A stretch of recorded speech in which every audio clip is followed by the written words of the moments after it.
Hello மக்களே! செம்மையான ஒரு அரசு வேலைவாய்ப்போட தான் நான் உங்கள சந்திச்சிருக்கேன். வழங்குறது யாரு அப்டின்னா, ஹிந்துஸ்தான் பெட்ரோலியம் கார்ப்பரேஷன் லிமிடெடோட தான் ஒரு அறிக்கையை வெளியிட்டிருக்காங்க. அது என்ன அப்டின்றது டீட்டெயில்டா இந்த வீடியோ ஃபுல்லாவே நம்ம பார்ப்போம். சரிங்களா? ஸோ இத கிளிக் பண்ணோம் அப்டின்னா, இங்க news paper advertisement, view detailed advertisement இங்கிலீஷ்னு சொல்லியிருக்கு. இத நம்ம கிளிக் பண்ணோம் அப்டின்னா, அவங்க ஃபர்ஸ்ட்டு என்ன குடுத்துருக்காங்க அப்டின்னா, ஜென்ரலா ஹெச்பிசிஎல் என்ன அப்டின்ற மாரி குடுத்துருக்காங்க. அதுக்கப்புறம் என்ன குடுத்துருக்காங்க அப்டின்னா, போஸ்ட் என்ன அப்படின்றது கொடுத்துருக்காங்க. ஜூனியர் எக்ஸிக்யூட்டிவ் மெக்கானிக்கல் அப்படின்ற ஒரு ரோலுக்கு பே ஸ்கேல் 30,000 1,20,000 வரைக்கும் கொடுக்குறோம் அப்படின்ற மாதிரி சொல்லியிருக்காங்க. ஸோ மேக்ஸிமமாக வயது 25 தான் இருக்கணும் அப்படின்ற மாதிரி சொல்லியிருக்காங்க. என்ன படிச்சிருக்கணும் அப்படின்னா, ரெகுலராக டிப்ளமோ நீங்கள் படிச்சிருந்தா போதும் மெக்கானிக்கல் இன்ஜினியரிங்கில் அப்படின்ற மாதிரி சொல்லியிருக்காங்க. எத்தனை பேரை எடுக்கிறாங்க அப்படின்னு சொல்லி பார்த்தோன்னா 11 பேரை எடுக்கிறாங்க. சரிங்களா?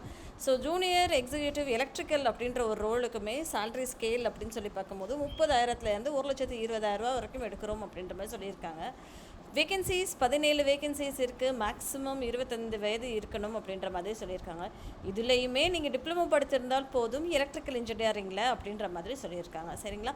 அடுத்த ரோல் என்ன அப்படின்னு சொல்லி பார்த்தோன்னா, ஜூனியர் எக்ஸிக்யூட்டிவ் இன்ஸ்ட்ருமெண்டேஷனில் அப்படின்ற மாதிரி சொல்லியிருக்காங்க. ஸோ இதுலேயும் சேலரி பே ஸ்கேல் அப்படின்னு சொல்லி பார்த்தோன்னா 30,000 1,20,000 வரைக்கும் கொடுக்குறோம் அப்படின்ற மாதிரி சொல்லியிருக்காங்க. மேக்ஸிமமாக 25 வயசு தான் இருக்கணும். 3 இயர்ஸ் டிப்ளமோ படிச்சிருந்தா போதும், அதுவும் இன்ஸ்ட்ருமெண்டேஷன் இன்ஜினியரிங்கில் முடிச்சிருந்தா போதும் அப்படின்ற மாதிரி சொல்லியிருக்காங்க. எத்தனை பேரை எடுக்கிறாங்க அப்படின்னு சொல்லி பார்த்தோன்னா, ஒரு 6 பேரை வேலைக்கு எடுக்கிறதாக உத்தரவாதம் கொடுத்துருக்காங்க. அடுத்த ஒரு ரோல் என்ன அப்படின்னு சொல்லி பார்த்தோன்னா, ஜூனியர் எக்ஸிக்யூட்டிவ் கெமிக்கல் அப்படின்ற ஒரு ரோலில் நீங்கள் டிப்ளமோ கெமிக்கல் இன்ஜினியரிங்கில் படிச்சிருந்தா போதும் அப்படின்ற மாதிரி சொல்லியிருக்காங்க. ஒரே ஒரு வேகன்சி மட்டும் தாங்க இருக்குது. ஸோ இதுக்குமே பே ஸ்கேல் எவ்வளோ அப்படின்னு சொல்லி பார்த்தோன்னா, 30 லட்சத்துலேருந்து 1,20,000 வரைக்கும் கொடுக்குறோம் அப்படின்ற மாதிரி அவங்க சொல்லியிருந்திருக்காங்க. லாஸ்ட்டாக வந்திருக்க நோட்டிஃபிகேஷன் எதுக்கு அப்படின்னு சொல்லி பார்த்தோன்னா, junior executive fire and safety அப்படின்ற மாதிரி சொல்லியிருந்திருக்காங்க. இதில் நீங்கள் எந்த சயின்ஸ் கிராஜுவேட்டாக இருந்தாலும் ஓகே, ப்ளஸ்ஸு ஒரு diploma in fire and safety படிச்சிருக்கணும் அப்படின்ற மாதிரி சொல்லியிருக்காங்க. சேலரி ஸ்கேல் அப்படின்னு சொல்லி பார்த்தோன்னா 30,000 1,20,000 வரைக்கும் இருக்கும் அப்படின்ற மாதிரி சொல்லியிருக்காங்க. வேகன்சி பார்த்தீங்கன்னா 28 வேகன்சி இருக்குங்க இதுக்கு. ஸோ டோட்டலாக நமக்கு பார்த்தோம் அப்படின்னா குறைஞ்சது லைக் 70 வேகன்சி இருக்குது. சரிங்களா? ஸோ இதுக்குமே மேக்ஸிமம் வயது 25 இருக்க வேண்டும் அப்படின்ற மாதிரி சொல்லியிருக்காங்க. ஆன்லைன் அப்ளிகேஷன் 26 மார்ச்லேருந்து ஆரம்பிக்கிறாங்க. ஸோ இதுக்கு கம்ப்ளீட்டாக நீங்கள் ஆன்லைனில் தான் அப்ளை பண்ண முடியும். லாஸ்ட் டேட் இதுக்கு அப்ளை பண்ணுறதுக்கு என்னைக்கு அப்படின்னு சொல்லி பார்த்தோன்னா 30 ஏப்ரல் மாதம் அப்படின்ற மாதிரி சொல்லியிருந்திருக்காங்க. சரிங்களா? ஸோ இவங்க படிச்சிருக்கணும் அப்படின்ற மாதிரி சொல்லியிருக்காங்களே, அது என்ன கோர் டிசிப்ளின்றது டிசிப்ளின் வைஸாக அவங்க கரெக்டாக இருக்காங்கங்க. என்ன அப்படின்னு சொல்லி பார்த்தா, mechanical electrical instrumentation chemical fire and safety இந்த ஒரு டிப்ளமோ நீங்கள் படிச்சிருந்தாலே போதும் அப்படின்ற மாதிரி சொல்லியிருக்காங்க. நீங்கள் இன்ஜினியரிங் முடிச்சிருக்கணும் அப்படின்ற ஒரு கட்டாயம் இல்லை, டிப்ளமோ முடிச்சிருந்தாலுமே போதும் அப்படின்ற மாதிரி சொல்லியிருக்காங்க. டிப்ளமோவில் மினிமமாக நீங்கள் ஒரு 60% மார்க் வாங்கியிருக்கணும். யூஆர் கேட்டகரியில், இடபிள்யூஎஸ் கேட்டகரியில், ஓபிசிஎன்சி கேட்டகரியில். If at all SC ST பிடபிள்யூபிடி கேண்டிடேட்ஸ்க்கு 50% மார்க் வாங்கினா போதும் அப்படின்ற மாதிரி அவங்க சொல்லியிருக்காங்க. சரிங்களா? அடுத்தது short listing and selection process எப்படி இருக்கும் அப்படின்னு சொல்லி பார்த்தோம் அப்படின்னா, ஒரு கம்ப்யூட்டர் பேஸ்ட் டெஸ்ட்டு இருக்கும். ஸோ அந்த டெஸ்ட்டை நீங்கள் அட்டென்ட் பண்ணுற மாதிரி இருக்கும். அந்த டெஸ்ட்டை முடித்த பிறகு குரூப் டாஸ்க் இருக்கும், குரூப் டிஸ்கஷன்ஸ் இருக்கும், அப்புறம் ஸ்கில் டெஸ்ட் இருக்கும், பர்சனல் இன்டர்வியூ இருக்கும் அப்படின்ற மாதிரி சொல்லியிருந்திருக்காங்க. அப்புறம் ஃபிசிக்கல் ஃபிட்னஸ் டெஸ்ட்டும் இருக்கும், ப்ரீ எம்ப்ளாய்மெண்ட் மெடிக்கல் டெஸ்ட்டுமே இருக்கும் அப்படின்ற மாதிரி சொல்லியிருந்திருக்காங்க. ஸோ இந்த கம்ப்யூட்டர் பேஸ்டு டெஸ்ட்டில் என்னப்பா கேட்பாங்க அப்படின்னு சொல்லி பார்த்தோன்னா, ஜென்ரல் ஆப்டிடியூட் தாங்க இருக்கும். இங்கிலீஷில் quantity aptitude test, intellectual potential டெஸ்ட்டுன்ற மாதிரி இருக்கும். சரிங்களா? So technical and professional knowledge அப்படின்றதுமே இருக்குது. இதில் என்ன கேட்குறாங்க அப்படின்னா, அதுக்கு பேஸ்டாக நீங்கள் குவாலிஃபைங் டிகிரி வச்சுருக்கணும் அப்படின்றது எதிர்பார்க்கப்படுகிறது.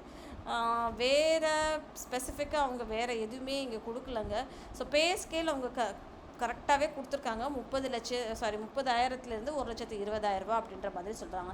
ஸோ ஒரு வருஷத்துக்கு சிடிசி அப்படின்னு சொல்லி பார்த்தோன்னா 10,58,00,000 இருக்கும் அப்படின்ற மாதிரி சொல்லியிருக்காங்க. 10,58,000 இருக்கும் அப்படின்ற மாதிரி சொல்லியிருக்காங்க. ஸோ 10 லட்ச ரூபா அப்படின்றப்பவே நமக்கு நல்ல ஒரு பேக்கேஜ் தானே.